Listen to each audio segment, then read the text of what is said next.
Hi friends, Sue's here from RVing Sue's, and today we're going to try an experiment. This is my first time using my Coleman oven. I'll show you. Model 5010 camp oven. And I noticed that a lot of people that use these have problems with things being too hot and burning on the bottom, being put over direct flame. So I thought, what would happen if I put it on top of my Blackstone that has a pretty even heat distribution? Not totally, because there's an H in the pipes, and but I think it would be a little bit more even heating doing this. So we'll give it a try. Cook a pizza, frozen, unfrozen pizza. See what happens. Let's take a look. Well, here's something I hadn't thought of. There's oils or chemicals burning off on the Coleman. Want to get rid of all of that. Okay, we're 15 minutes into the burn. Can you see the chemicals burning off? Yeah, I can see them. I don't know if the camera's gonna pick it up. 15 minutes in. We're up to 150 degrees. It wasn't moving, the temperature wasn't moving too quickly. It's very windy today. So I put up this shield to keep the wind from going in between the griddle top and the burners. And that did help start the temperature climbing. Of course, it needs some time to heat the griddle surface. It's heavy and it's gonna absorb a lot of heat before it starts transferring it to the Coleman. Like I say, I almost didn't do this today because of the wind. But this pizza really needs to be cooked. You're supposed to keep it frozen till you cook it. I didn't do that again. No room in the freezer. So we'll just do the best we can. Come on, temperature, get on up there. And for your viewing pleasure and entertainment, there's the dogs, Baby and Ginger. Baby's the long hair, Ginger is the short hair. They're enjoying their outside time. They've been cooped up in the van for so long. It took us a month of driving to get here, because I can only drive an hour or so a day.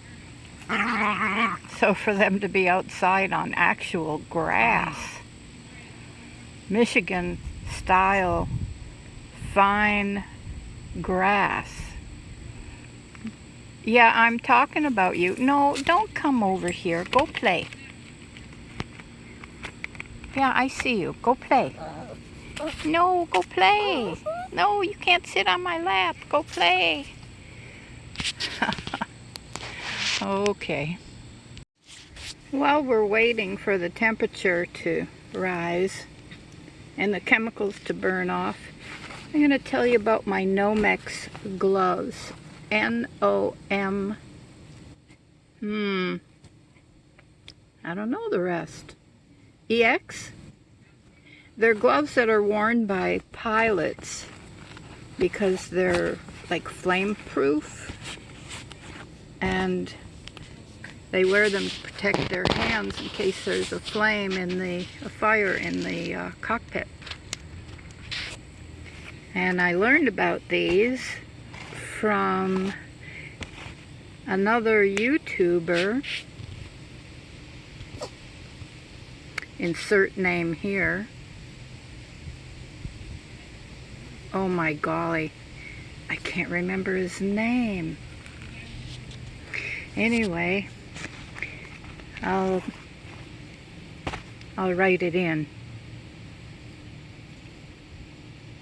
He's a really good guy, does a lot of bushcraft stuff. Yeah. Anyway, Nomex gloves. So in a situation like this, where I'm going to have to be kind of close touching some pretty hot stuff, I figured the Nomex gloves would be a good thing to have. Good thing to wear. Let's see, we're almost up to 200. You know, another thing that occurs to me is it's 200 on the door. That doesn't say what the temperature is inside. Inside could be a lot hotter. And I have an oven gauge, little thing you hang on the shelf to see what the temperature is. I'm sitting here thinking, where is it? Hopefully it's not back in Texas. It could be. I would have thought that'd be something I'd take with me, but there's a lot of things I could have, should have, would have taken with me and didn't. So I just have to remember that that 200 might really be 275 or something like that. One thing you cannot do with a Nomex glove on is activate a touch screen on your phone or camera. It doesn't recognize whatever that material is. As long as it protects your hands, that's the important thing. The chemicals look like they've burned off. I don't see any more of that smoke, so I'm gonna jump right in and put that pizza in there. I don't mind. Oh, don't drop it.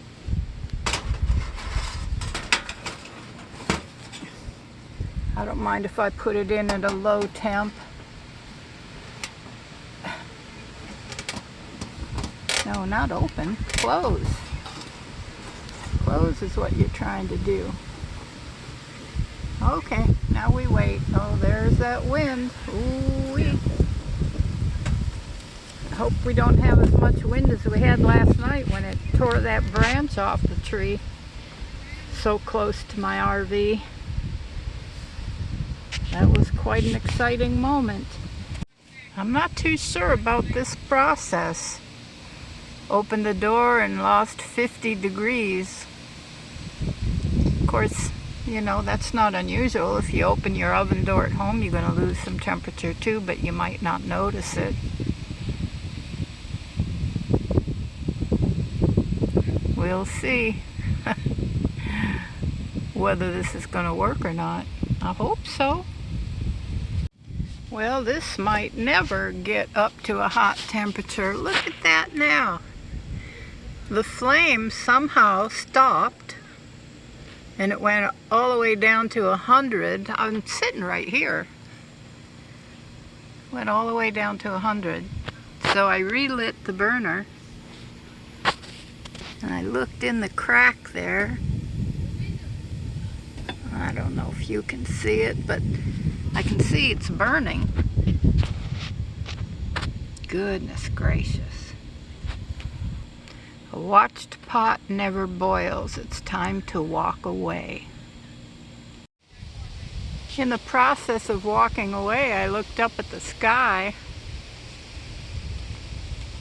It doesn't look too good. It doesn't look too good at all.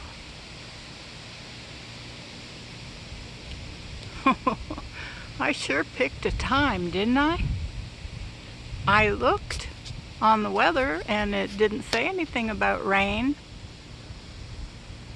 We'll see. We will see. Well, here comes the rain. And the wind gust was so strong it was wiggling the Coleman oven, jiggling it around. I thought it was gonna maybe fall off. Yeah, really not the best day to try and do this, and I can't believe that thermostat thing is not moving. It's 70 something degrees outside, but of course the wind is strong and blowing the heat away. But still, there should be more happening on that thermometer than what there is.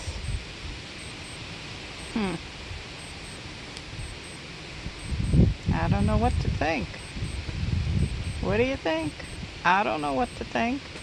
I did open it a couple minutes ago and the crust was starting to look a little golden. I'll give it a little more time. Unless I get rained out. It could happen. It so could happen. Oh my goodness, oh my goodness. I'm telling you, the weather did not say that this was happening, so I figured I'd be okay to at least try.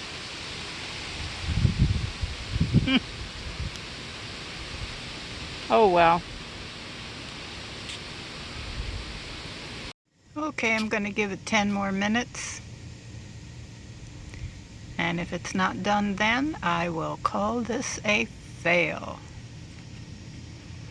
Not looking too promising. Okay, that's the degree of doneness. And I'm not so sure that was a good thing to do on the Blackstone because there's a lot of heat in that one spot.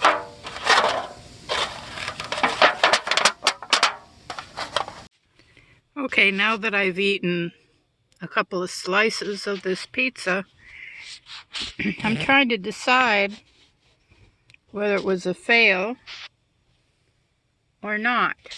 I think when I took it out of the oven, it was actually done. But I didn't recognize that fact, and so I put it on top of the actual griddle, which I think then darkened the bottom crust.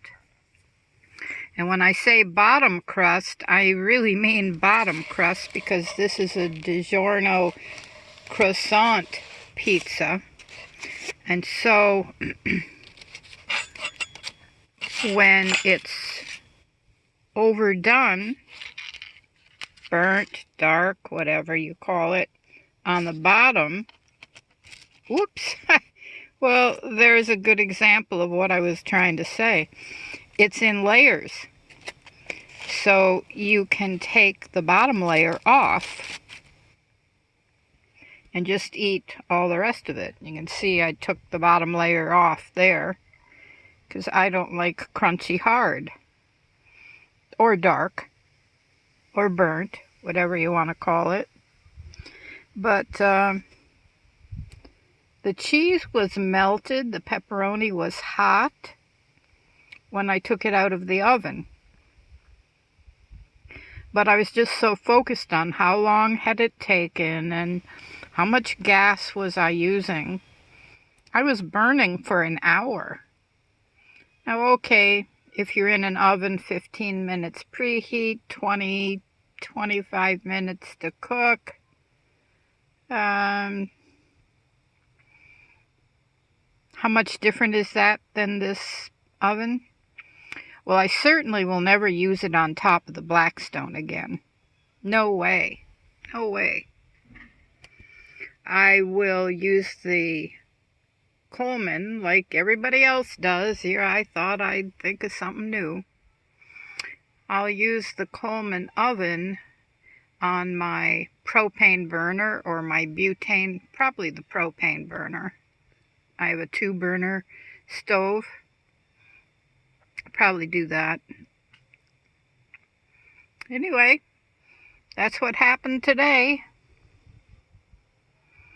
Now I'm going to eat this last slice without the bottom. If you like crunchy bottom, you probably could have put it on top of the Blackstone and had the temperature lower, because I had it roaring, rip snorting hot because I was trying to heat up the oven.